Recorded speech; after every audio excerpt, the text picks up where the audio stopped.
If you would like to record your class on Zoom, you can do so.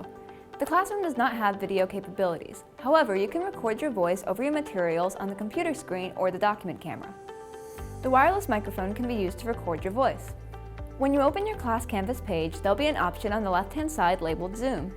When you click on it, you'll be presented with the option to create a new meeting. Input the day and time your meeting will take place.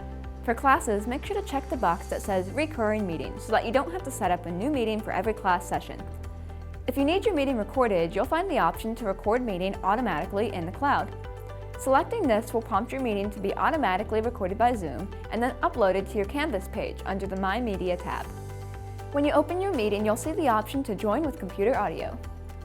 First are your security options.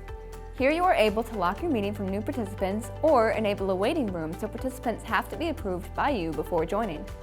Underneath is the option to grant or restrict certain participant activities. After you adjust your security settings, you'll have to select the option to enable your microphone. You also want to make sure your microphone is not muted on the control panel. Next, you'll see an option to enable your camera. Since this classroom does not have a camera to record, you can still share your computer screen with your students. In the center is a bright green button with an arrow that says Share Screen. Selecting this will allow you to display what is on your computer screen to your meeting participants. In your screen sharing options, select Choose Source and then pick what windows you want to display. You may want to display footage from the document camera. Go to the table that says Advanced and select Content from Second Camera. In addition to screen sharing, there's also the option to place your participants into breakout rooms. This will divide everyone into private subgroups. You can create as many as 50 breakout rooms and decide whether groups will be divided automatically, manually, or by the participants themselves. When it's all set up, select Open All Breakout Rooms.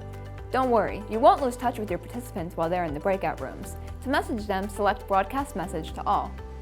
At the end of your breakout room session, hit the Close Rooms button. This gives participants 60 seconds to complete their conversation and return to the general meeting. Zoom provides live transcription for meetings that want or need added subtitles. By selecting Live Transcript and then Enable Live Subtitles, your audio will be automatically transcribed on the screen. Once your Zoom is completed, you can select Stop Recording and then end the meeting.